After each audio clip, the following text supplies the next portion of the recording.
for success is if you have clear processes of what you want done and you just need people to kind of work those processes, those are great positions for offshoring and they do a wonderful job. Right? I think a lot of the times when we work with somebody from the States, we take for granted a lot of the cultural connection that we have. Yeah. That's huge, yeah. Right. And so that was a big deal. One of the companies I saw in India, they spent time, their leadership team, 2 to 3 times a year. So the biggest was money laundering, 210 Money years. laundering. Yep. And then healthcare fraud, 120 years. It's one in Florida, but a lot of these were like billing fraud related, right? So they've been doing fraud in the billing. And that's the one that I hear the most frequently, kind of like you alluded to. But yeah, I mean, I've heard a lot more people getting in trouble with that recently, and maybe it's just coincidence. Welcome to another episode of Dental Rift. I'm your co-host, Gary Bird. I am the founder of SMC National, where we help you create, convert, and close more new patients. My name is Tanner Applegate. I am the CEO and co-founder of Unified Dental. We are a SaaS solution for your office in order to help centralize and streamline all of the different solutions you use. Awesome. So let's get into today. We have a lot of topics. Tanner and I we spent a week not filming, so it feels like we haven't talked in a long time. I have some juicy legal stuff. What do you got? What's at the top? I'll give you what's at the top of my list, and then you give me what's at the top of your list, and then we'll pick which one we want to dive into first. Does that sound good? All right, cool. Yeah. So I think top of list on mine is I have a dental practice or a dental group, a pretty good sized dental group out of Eastern Pennsylvania that was recently indicted for racketeering, and they are in big trouble. One of the top ones I have, the reason why we didn't record last week was because I was gone in India. Right. So I had some insights stand out to me while I was out there. So we'd love to chat through that a little bit. Awesome. So let's do yours first. I like that. What happened in India? So went out to India. I was invited out to India by a dental tech company to just kind of give me some insights, right? I'm now a SaaS founder, where previously I was a DSO owner and builder, and the business model is completely different, right? So mentorship is kind of something that I've been looking for. And so this invitation to come out and see how they've built their team, all the things that they do, how they've scaled, et cetera, was something that I couldn't pass up, right? So the last 2 weeks I've been out there, and what I learned as a SaaS founder was extremely valuable and interesting, but I know that our audience is not SaaS founders, so that's not something that they're interested in. But they work either directly or indirectly with a bunch of SaaS founders. Though. Totally. Yeah. But one of the things, though, that I did find interesting that I wanted to kind of pick your brain on was the outsourcing or offshoring model, right? There's a lot of people that are against it. And when I went and was able to spend time physically in person with this company that their business model is offshored to India, right? Why do some of them fail and why do some of them succeed, right? Have you ever personally had experience with offshore team members? Mm-hmm. Yeah, right? Quite a bit. Yep. What are some of the biggest things that you struggle with offshore team members, or you feel like other people struggle with offshore? Like, why do you feel like people are against it? Hey, sorry to disrupt the show, but I just have a quick commercial for you. We are going to be hosting 4 events over the next 12 months, and we're doing a little bit of everything for everybody. We have something around Full Arch. We have something for those that manage marketing. We have something for those that want to scale their practice at Dykema. And then also we have something next year that's for everybody in your practice to learn business skills and to really maximize the opportunities for you to grow your offices. You're not going to want to miss these. Visit smcnational.com/events. These are going to be the premier events that you're going to want to go to make sure that you're getting the tactical skills that you need to continue to grow the way that you want, because at SMC, we're all about growing. So I think that people try to put offshore team members into strategic positions where they're having to think through strategy and things like that. And if you're doing that, there is a culture gap. There is sometimes a language gap.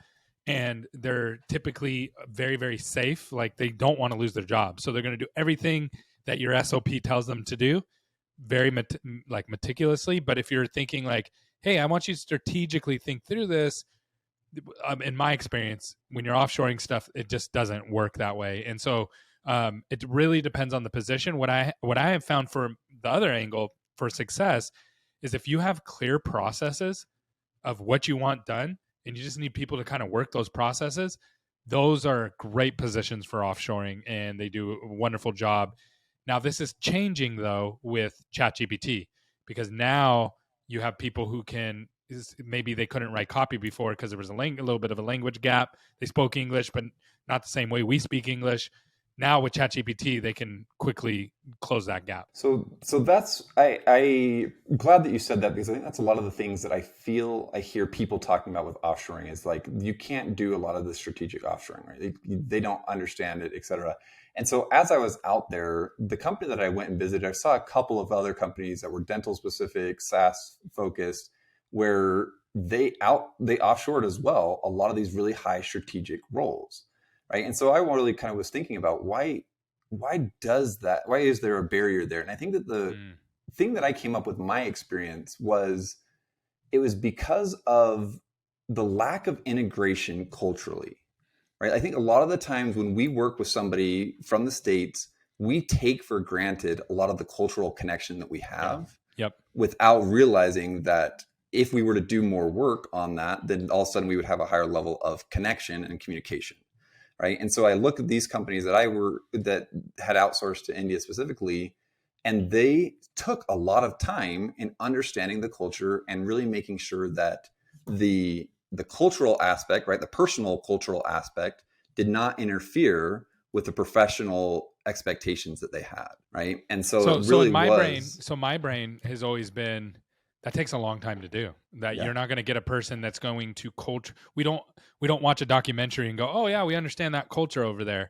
We don't. You know what I mean? Like it's like it takes forever, and you have to not just visit, you have to live there, because visiting is totally different than living there. So how do they effectively close that gap? It's a good question. So when I was at Underbite, our director of accounting, our highest level accounting position, was somebody that we actually hired from Zimbabwe. Mm-hmm. Right. Shout out to Support DDS. He helped us locate it. And that honestly, though, is a key, is that when you post up a job on, let's say, Upwork or anything, you're getting people that are used to being treated as an employee that just kind of cycles through jobs. Mm-hmm. Right. But when you're connected into an ecosystem of a specific geographical work, now all of a sudden, the people that are high potential, that are really good strategic thinkers, they want somebody that they can trust from a relationship standpoint, because they know that they've got other options out there. Right. So for example, Support DDS was able to connect us into an ecosystem of accountants in which we found a very high level person, and we spent a lot of time and energy with that person for them to expect it. Not only did we unfortunately were never go out and able to visit their culture, but we did fly him out to visit ours. That's huge. Yeah. Right. And so that was a big deal. One of the companies I saw in India, they spent time, their leadership team 2 to 3 times a year would fly out there to spend in-person relationship time with those strategic thinkers. Right. So I do think that the in-person really does make a difference in both directions, right? Coming into our culture, but then the leaders going into their culture. I think a lot of the times the companies that are offshoring view it as an expense cut, where they don't want to put in that effort to culturally integrate with them, and they aren't willing to do that.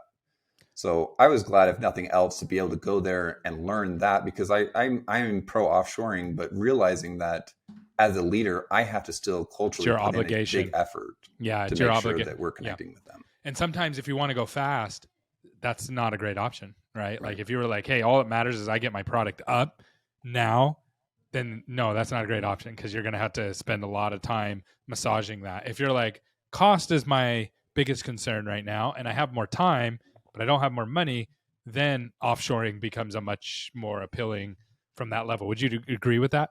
I think that just like hiring any other high level position, my perspective is you don't hire a high level position from a job posting, right? You connect with people that you trust, that'll connect you with people that they trust, right? So it's really about who you know, not about the method in which you go about it. And I think the same thing with this offshoring. Most people don't have connections in these other countries in order to get it fast. But I do think that hiring fast, once you're into these networks or these connections that are offshored, you can still hire fast, high quality talent. Yeah. But it requires that relationship. Yeah. What I meant by fast is not the hiring, but getting them up to speed. Yeah, that's a good question. And I know that job roles make a difference. So for example, developing a developer is not the one that's going in and defining like what is the end use of that, right? Like I might go in and hire a high level developer internationally with high level of confidence that they'll get up to speed quick.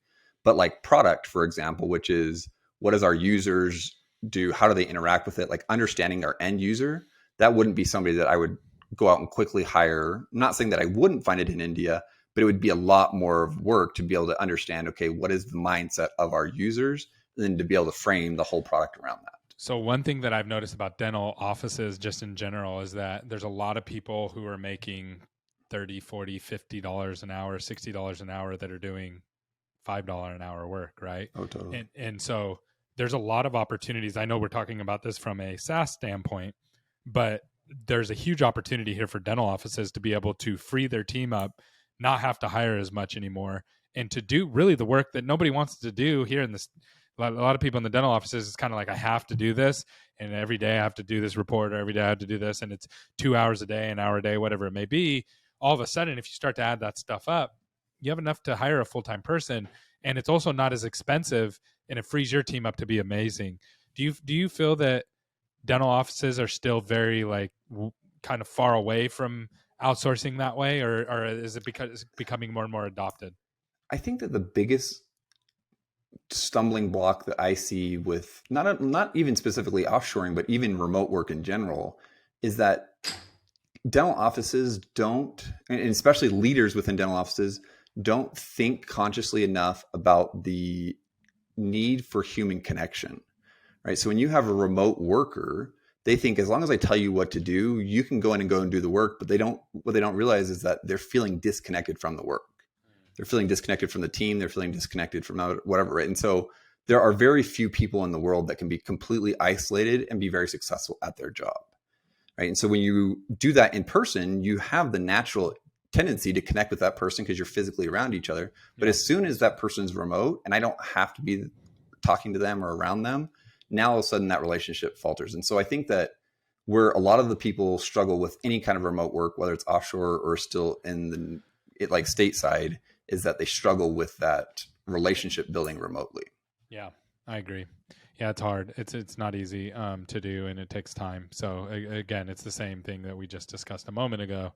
You're going to end up investing either more money to get to somebody locally, or you can save some money, but you're going to spend more time trying to integrate that person. Yep. Yeah. But and I want to just make sure I shout out and say, you got to focus on culture purposefully anyways, right? So do it in office and or remote, but just know that remote is a very viable option, but there are some adjustments that you have to do consciously and not accidentally. Got it. You good to jump to this next topic? Let's do it. Okay, so I was Googling around about dental news, and this popped up. Anytime Rico pops up with dentist with the name in it, I'm just like, man, this is some juicy stuff here. But then I started reading about it. It was kind of crazy. So there's these brothers. They're the Savani brothers who owned and controlled the dental practices allegedly conspired to defraud Medicaid, U.S. immigration, the IRS, the FDA, and to launder the proceeds. Among the various schemes, they were accused of recruiting foreign workers under false pretenses and evading federal taxes, placing adulterated and misbranded dental devices in the U.S. as well. So they're starting to dig into this case, and it's very interesting. Here's the thing that I thought was interesting. The most interesting was they had not only licensed dentists that are named here, they also had the practice manager named, along with a bookkeeper.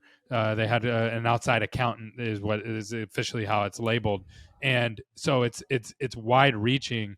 And it looks like what they were doing was bringing in people from other countries, some cheating the system somehow with that, getting them to work. And then on top of that, they were bringing in other supplies or things in the dental office that were not allowed to be brought in.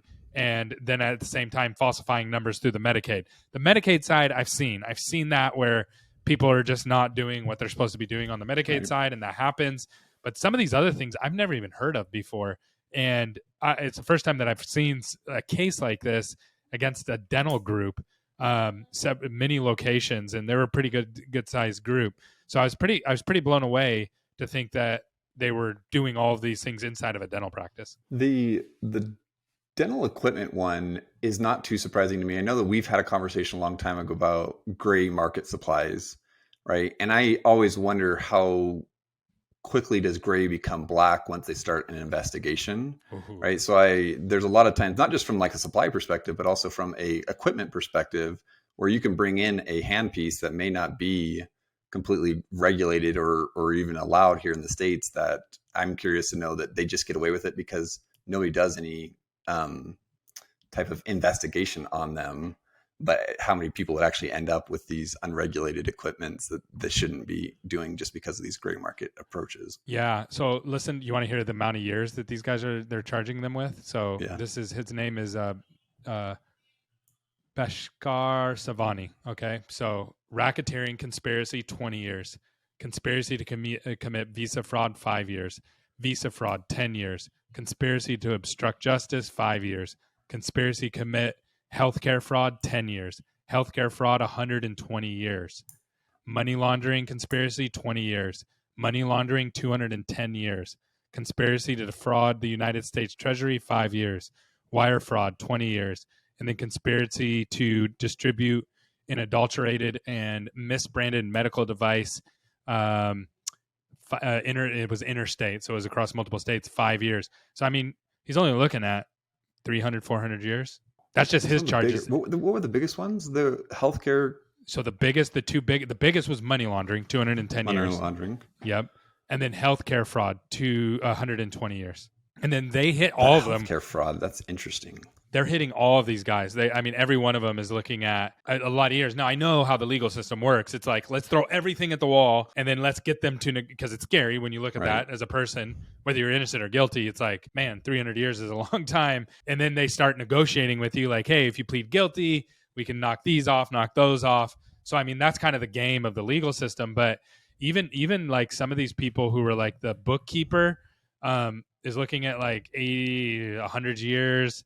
I mean, they absolutely just hit people hard on all these charges. This is like the third account or case I've heard of this kind of stuff within the last few months. Like I went for like, I feel like the last 5 years not hearing anything of this. Yeah. And now recently I've heard a ton about this. I wonder if they're doing like a crackdown or something. Or is it, and this is another topic for another show that I have, is that a lot of people are under pressure right now to make things happen because of debt payments and different things like that. It sounds like these people were doing it for a few years. Like you don't end up with a 400-year charge just for doing it for the last 2 months because you're under pressure. Yeah, that's true. So do you think that the people have been investigating it and now they're just starting to crack down? Because you have to investigate it, right? You don't just come out of the box and say, hey, gotcha. This is like when you're going to hit somebody with this much time, there's a cost standpoint from the legal side or from the Department of Justice or whoever's doing this. Department of Justice, they invest money, time, and energy before they ever even throw charges at it. So they've had to be working on this for quite some time before they throw up this many charges. Yeah, totally. But what other ones did you hear about? It's one in Florida, but a lot of these were like billing fraud related, right? So they've been doing fraud in the billing, and that's the one that I hear the most frequently, kind of like you alluded to. But yeah, I mean, I've heard a lot more people getting in trouble with that recently, and maybe it's just coincidence or it's bias confirmation. But awesome. Well, any other topics you want to go over today? One of the ones, I mean, similar to this, like I saw this news article recently that there's legislation that's passed to make sure that insurance payers cannot interfere with the relationship between the provider and their patient, right? So the first kind of law that's wanting to be passed federally, a lot of these laws exist statewide already for certain states, but the federal law that they're hoping to be able to pass is for like insurance payers to not be able to, they will not have control over any fees of services that are not covered, right? So right now, if I were to go in and do an implant and their insurance doesn't cover it, my relationship with the insurance provider, the insurance carrier can say, oh, you can still only charge X amount. Yeah.